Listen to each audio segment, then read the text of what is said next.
भारत गांवों का देश है। गांवों की उन्नति ही देश की उन्नति का मार्ग है। मैं एक ग्राम सेवक हूं, इसी नाते मैं आपके मध्य हूं। सरदार पटेल ने 20 फरवरी 1936 ईस्वी को बारडोली में आयोजित गुजरात ग्राम सेवक सम्मेलन में यह कहा था। उन्होंने अपने भाषण में यह भी कहा था, ग्राम सेवकों को मूक रहकर कार्य करना चाहिए।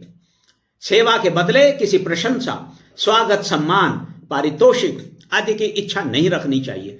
ऐसे सेवक ही आदर्श ग्राम सेवक हो सकते हैं। स्वराज्य भवन की नींव के पत्थर सिद्ध हो सकते हैं। उनके ये विचार आज भी पूर्णतः प्रासंगिक और अनुकरणीय हैं। संप्रदाय, लिंग और जाति वर्ग के भेदभाव से पूर्णतः मुक्त राष्ट्रीय सोच और देशवासियों की परस्पर व्यावहारिक एकता से ही हिंदुस्तान की मुक्ति और पुनरुत्थान संभव है।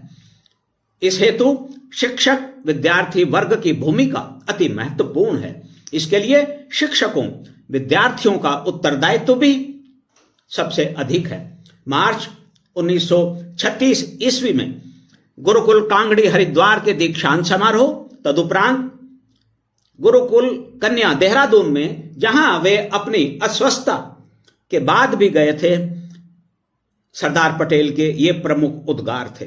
वर्ष 1929 ईस्वी के लाहौर अधिवेशन के बाद सरदार पटेल ने अप्रैल 1936 ईस्वी में हुए लखनऊ में कांग्रेस के ऐतिहासिक अधिवेशन की अध्यक्षता भी नेहरू जी को दे दी।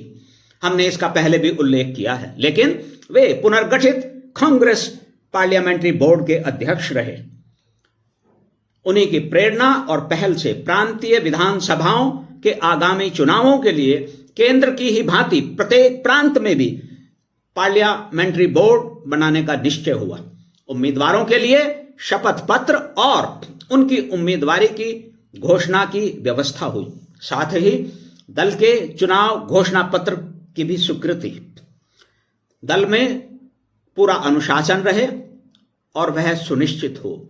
अनुशासन भंगकर्ताओं के विरुद्ध दल से निष्कासन सहित अन्य कठोर कार्रवाइयां हों।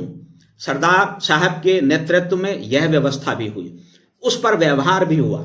चुनावों के बाद वर्ष 1937 ईस्वी में बॉम्बे से KF नरीमन, जिन्होंने वर्ष 1934 ईस्वी के केंद्रीय विधानसभा के चुनाव में दल से धोखा किया था, और वर्ष 1938 ईस्वी में मध्य प्रांत से NB खरे, जिन्होंने एक विदेशी गवर्नर के साथ साठगांठ कर पार्टी का अनुशासन तो तोड़ा ही था, साथ ही राष्ट्रीय भावनाओं को भी ठेस पहुंचाई थी, के विरुद्ध तत्कालीन कांग्रेस अध्यक्ष सुभाष बाबू द्वारा की गई कार्रवाई उसी का परिणाम थी।